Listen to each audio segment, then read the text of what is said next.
This is Mark. He suffers from cerebral palsy. And this is Rick. He has a serious spinal injury. But the both of them are learning to use computers here at the Elizabethtown Hospital and Rehabilitation Center in Pennsylvania. Mark and Rick are just two examples of how disabled people are benefiting from the computer revolution. We'll take a look at computers and the handicapped on today's Computer Chronicles.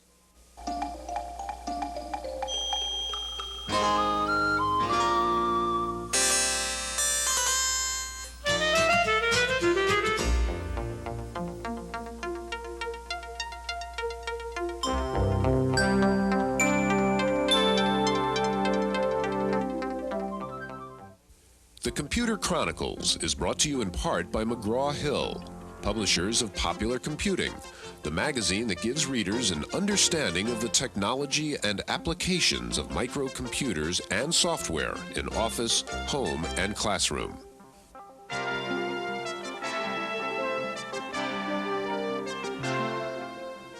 Welcome to the Computer Chronicles. I'm Stewart Cheifet, and this is Gary Kildall. Gary, you know, sometimes a computer can make the difference for a disabled person between a very limited existence and, in fact, a very full life. For example, suppose I were speech impaired or hearing impaired and wanted to make a phone call. Well, I've obviously got a problem. Yet with this little portable computer, I could take this and hook it up to a telephone, and the computer can actually speak for me. Can you come and take me home? Now, Gary, are there spin-offs from some of these computer applications that are originally designed for disabled people that in fact help all of us? Well, Stewart, I think that goes both ways. The benefits are both directions. Take a device like this, for example. We're going to learn a lot more about speech recognition and synthesis. It will apply to other areas. And let's say take something like a Mars rover. The robotics and vision processing that goes on there will perhaps lead to something like a mechanical seeing eye dog. Okay, we're going to meet several disabled people who use computers. We'll meet people who design computer applications for the disabled. And we're going to begin by taking a look at some specific examples of how computers are being used today to help disabled people. The application of computer technology to the special needs of the disabled is paradoxical, at the same time helping to increase mobility, but in other ways reducing the need for some of that mobility. This wheelchair is an example of how hidden computers can help some people regain lost movement. Without a joystick or other physical attachment, it performs all the functions of a motorized wheelchair, and all the user needs to do is point his head in the direction that he wants to go. Two ultrasonic sensors mounted on the back of the chair reflect sound waves off the rider's head. Measuring the difference in the time it takes for the waves to return to each sensor indicates to the computer whether his head is pointing left, right, or straight ahead.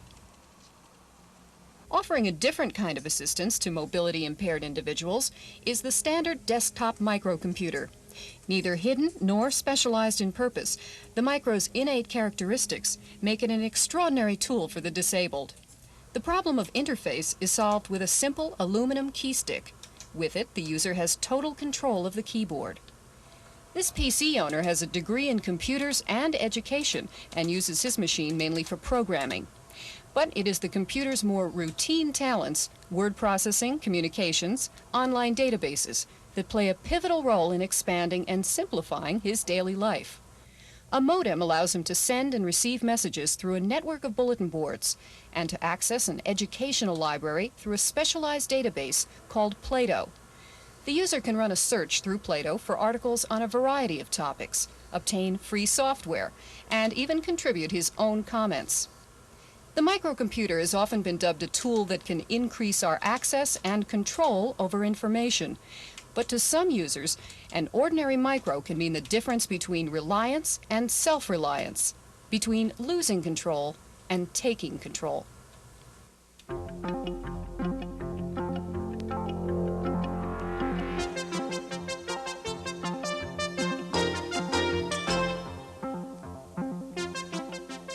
Joining us now is Peggy Barker. Peggy is a rehabilitation engineer with the Children's Hospital at Stanford. And next to Peggy is Sue Simpson. Sue suffered a stroke almost 6 years ago, which led to almost complete paralysis and a loss of speech. But Sue will show us how computer technology has given her the ability to communicate. Gary? Stewart, a recurring theme that's gone through the whole show is how we use microelectronics to really improve our daily lives. And I think the show today is an excellent example of how microelectronic devices are used to, say, give access to computers for physically disabled people and how computers are being used to help physically disabled overcome those disabilities. And Peggy has an alternate input device here that I'd like to find out about. Right. This is a membrane keyboard, and it's plugged into a device. So it's called an adaptive firmware card, and it'll allow us to use the Apple with alternate input devices. And in this case, we've stored whole words and phrases on this keyboard, well, in the adaptive firmware card, so that someone with limited physical ability could select choices off of this board and access commercially available software. So you can change the vocabulary of this keyboard, if you want to think of it that way. That's right. You could use it for word processing or other applications. So in this case, we're using our severely disabled children. So now if I can push use this button right here, like it says store, then this will go into your adaptive firmware box and then acts like that those characters have been typed to the keyboard. That's right. And so then you have to change the front end of that software package. That's right. Okay. All right. Good. Okay, and Peggy, what kind of people would be helped by using this kind of device? Typically, the people that I work with that use this are individuals that have cerebral palsy, and they have limited fine motor control, but good gross motor control, so that they can make selections from these keys. Typically, they might be able to access the keyboard if they have a key guard on it, where they can, weed in one figure at a time, but it's real slow. So with this, they can get, a whole word or a phrase with just one keystroke, and it's also a bigger target. We can change the size of the targets on this board, too. This We're seems not like limited to that also size. a real good way to, say, play an adventure game where one button would say north, south, pick up, drop. Right, so that's a great yeah, application. okay. Yeah. Good. Now, what about a client who doesn't even have that ability to press those buttons? How would that person use the input device? Right. For instance, if someone were not able to use their hands at all, and quite a few of my clients have good head control. Sue will demonstrate that as well. But in this case, say someone's got good head control, they might be able to, make choices right off of this board using this head one. And it really doesn't take much activation. It just takes, good head control. Okay, we're going to talk with Sue in just a minute, so I don't want Sue to forget that we're going to find out about the fascinating device she has. I want to ask you one more thing. You have this other device, which again I take it could be used for someone who essentially couldn't even move their head the way you just did before. Right. For instance, an individual that has ALS, where they might be totally paralyzed and just have movement of their eye. They just might be able to do an eye blink. And this device is developed by Words Plus and manufactured by Words Plus, and it'll allow me to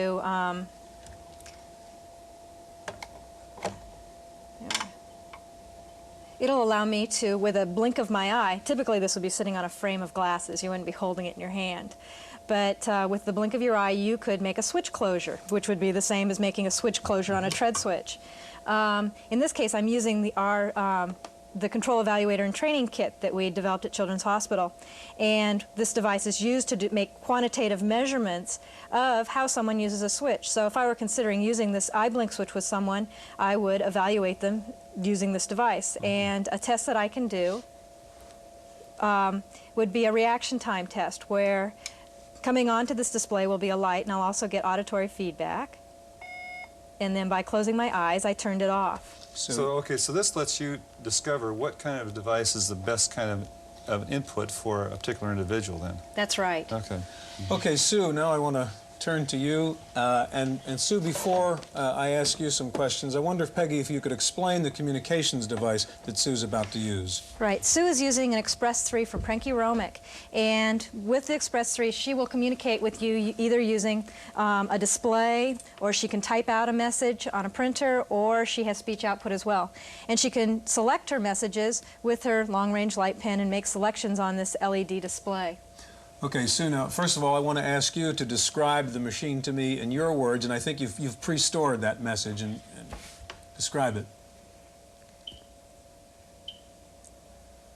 Okay, this will be in only the visual readout mode, correct? So I'll read it since we won't hear a synthesizer. It says the memory storage is like a hotel with 128 floors and 100 rooms on each floor. I have almost unlimited storage. Okay, now that's a message you had put in there before, Sue. Now let's talk in real time. Suppose I just want to ask you what your name is.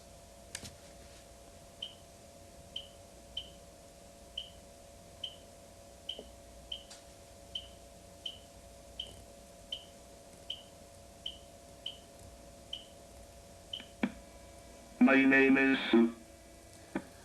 So we can get the visual readout, and you can actually use the voice synthesizer to speak to someone. Peggy, how complicated is it was it for Sue to learn how to use that device? Well, the hardest part was developing the head control. And when we first started using it, we used a light beam alongside that pointer so she could always tell where she was pointing. But she picked it up fairly rapidly. But most clients don't pick it up as quickly as she does. She's incredibly determined. Well, I noticed that when Sue and I were talking before the show, she mentioned that for several years she did not have a device like this. And as soon as she got it, it just opened the whole world of communication to her. I think it's a wonderful application, obviously, of the microelectronics. And essentially, Sue, you are really operating a computer through the device on your head, which you are pointing to those LEDs. I understand you're pretty fast at this, actually. How fast can you speak using that device?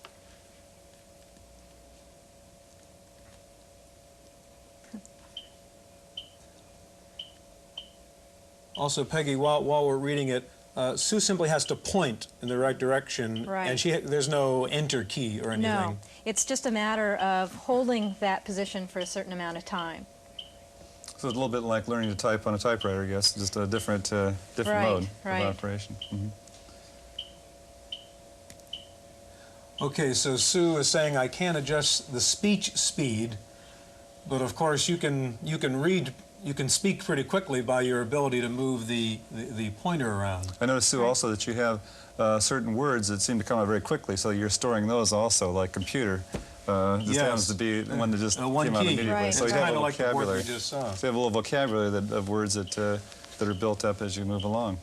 Mm-hmm. Yeah, in the English language, there's about 500 words that you commonly use, and the rest of them you have to are unusual. Yeah. And Sue is telling us that she has pre-programmed these function keys on her own, basically. Mm-hmm. That's right. Okay, Sue and Peggy, thank you very, very much. These are fascinating demonstrations of the technology Gary was talking about. In just a minute, we're going to take a look at a Kurzweil machine. You can put printed text into it, and it will read it out loud. So stay with us to take a look at that.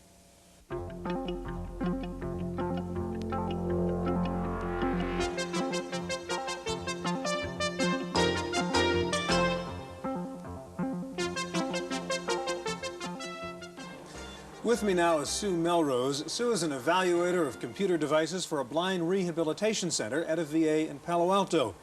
Sue, we're talking about computer technology and helping the disabled. What did you have to do to read or do research before you had a machine like this? Primarily when I did research, I would hire a person to read it to me or onto tape. The advantage of tape, of course, is that I'm not restricted to their schedules.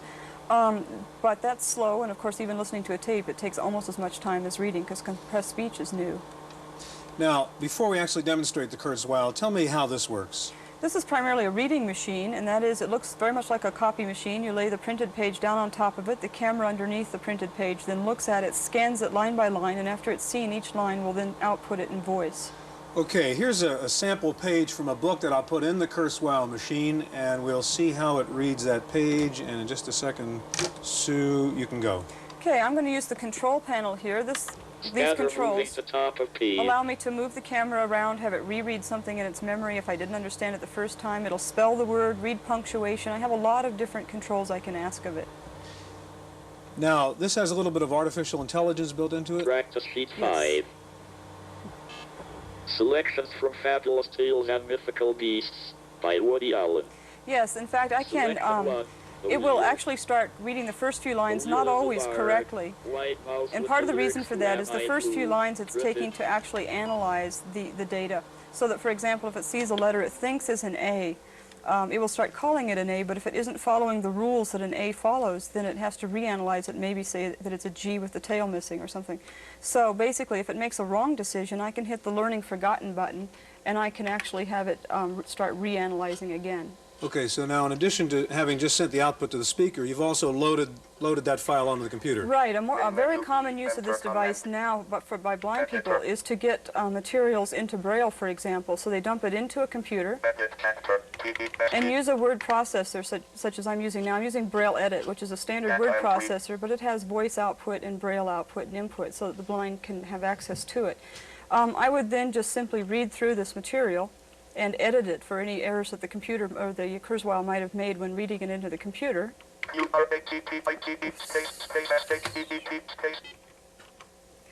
And once I've corrected it, I would actually then put it out in output in Braille, sending it out to either a hard copy Braille or a Braille terminal such as the Versa Braille so that I could read it. For example, I find that voice is very good for sitting back and reading a document, making sure the sentence syntax is correct. But when I get down to spelling errors and punctuation errors, I need to read it myself.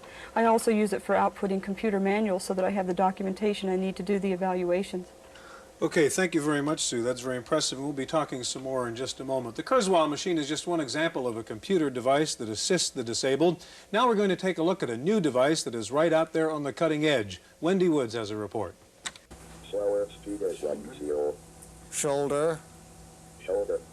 This robot began life serving as an arc welder on an assembly line. Today, it's serving the handicapped in a pioneering project by the Veterans Administration Medical Center in Palo Alto. Bob Yee is one of 125 disabled people trying it out. The robot responds to dozens of voice commands and can do just about anything a human hand and arm can do, from playing chess to picking up a water glass. Driven by a Zilog Z80-based microcomputer and a voice synthesizer, this robot is a prototype of things to come. The sorts of things that we look at are the kinds of generalized technology, general purpose tools that not just a person with disabilities would want to have to help them, but you and I might want to have in our homes to help us. The more of us that want it, the more of us that will buy equipment like this, the sooner it will get to the people that we're really working to design it for. I now have to have people feed me and do all sorts of things for me. Whereas if I had a device such as this, it would give me a lot more independence from other people. That dream of independence may soon become a reality. At least 3 companies are closely watching the hospital's progress in robotics, with plans to mass-produce robots like this very soon. Meanwhile, designers here hope to have the robot on wheels by May. Its new life as a helping hand just beginning. Bye-bye. Bye-bye, are you sure? Yes. Yes. See you later. For the Computer Chronicles, I'm Wendy Woods. Joining us now is Noel Runyon. Noel is a developer of computer products for the visually impaired, and in fact, Noel was the co-inventor of IBM's talking typewriter. Gary? I guess this is a question for Noel and Sue. I remember, well, I guess it must have been over 10 years ago, a project that I heard about. It was a vision substitution project where a camera was used and a tactile field device on a person's back would be used to sense what was on the camera. I was very intrigued by that, and I was wondering if there's where that project was and what's happened with that kind of vision substitution. Well, there are a couple of different projects like that. There are some, such as the work with Linville at Stanford, that grew into a project that made a reading machine for reading print that you could read with your finger, a large tactile vibrating image on your finger. The larger systems that go on the back or large areas of the body are in an attempt to make something that would allow you to recognize a telephone or use an immobility. Most of those systems are still in their primitive research phases, and we're not expecting anything very soon from this those. particular project, Sue? Yes, it was done at Smith's Kettlewell Institute. And for example, I tried it once, and in a half an hour I could learn to tell a teapot from a teddy bear. So as you can see, it's very primitive and not real practical. They had some hopes that they'd be able to use it on an assembly line where they had very identifiable objects coming down the line to identify what's going by. But to this point, it's still, vision substitution it's something of the future. Now, what about other devices besides cameras? There's and sonar, things of that sort. There are some mobility aids that use sonar feedback, and you can get textural cues and how far away it is, and also whether it's to your right or left so that you can zoom in on it. But again, you're not knowing what the object is, you're just getting those 3 dimensions. So do you think this is an area that needs further work and will bear fruit at some time, or just It needs a lot more work, and yes, I think it'll bear fruit. But not only is the technology needing to be developed, but also we need to know what is it that a blind person needs to learn to be able to interpret the signals, even if they were given to you. You know, things like dimensionality and things that a lot of blind people would have to learn how to interpret. And it needs to be the proper kind of information, because you can end up running into a wall because you're busy trying to interpret the machine from your electronic package. And you could have heard the wall coming up. Noel, you've been working in the area of audio and assistance to visually impaired people. Perhaps you could demonstrate on the IBM what you have. What we have is a product that we've been working on called the talking tablet. And it can be used with computers. It's basically taking all of the hardware power of an IBM PC and putting it in a small portable package. And the thing uses a special technology called touch-directed audio. And it has a tablet that, if you wanted to imagine it as being like a computer screen, wherever you touch on the tablet, you would hear the corresponding speech for that information that was on the screen spoken out. And that gives you the ability to dynamically control the speech, select what information from the screen you wanted to be spoken out. And we have here a sample of this speech, because we're using what's happening now in terms of very good quality computer speech, but that's coming down in price very substantially, much the way printers is done. And we have various different things that you could type in here and get out, such as stored phrases, but we could also... Now is the time for all good computers to come to the aid of the user. Now is the time for all good computers to come to the aid of the users. I'll repeat that once. Now is the time for all good computers to come to the aid of the user. So you're basically getting your feedback instead of from the CRT in an audio mode, but you're entering data through the regular keyboard. Yes. I guess that sums it up pretty quickly, doesn't it? Okay, thank you very much for being here with us. Now, spreadsheets and adventure games and word processors, that's all very nice from computers. It helps us do some things a little bit better than we could otherwise do them before. But the kinds of applications we've been talking about on this program enable some people to do things they simply couldn't do without computer technology. Commentator Paul Schindler has some thoughts on that. You know, I can either do this expense account on paper or on a personal computer. Same thing goes for a story for my magazine. I can either do it on the computer or on this trusty portable typewriter. In fact, almost everything being done on a computer today was once done manually, and sometimes it was faster and more efficient that way. But today we're talking about computers and the disabled. At last, an area where computers do things that simply could not be done before. Now, one simple example is online conferences. Sometimes the disabled have trouble participating in meetings. With a computer conference, their speech or motion difficulties vanish. Their participation is equal to that of everyone else. Computers also serve as a job equalizer, allowing the disabled to work. That opens opportunity for 36 million disabled Americans who, as a group, have the best attendance records. So if you hire people, hire the disabled, give them a computer and watch them rip. Now, I know a lot of you are in the computer business, and I've got a few words for you. Get with it. Sure, half the computer devices used by the disabled cost nothing extra, but that last 8% cost as much as $2,000 more, and that's your fault. So get those prices down. That's my opinion. I'm Paul Schindler.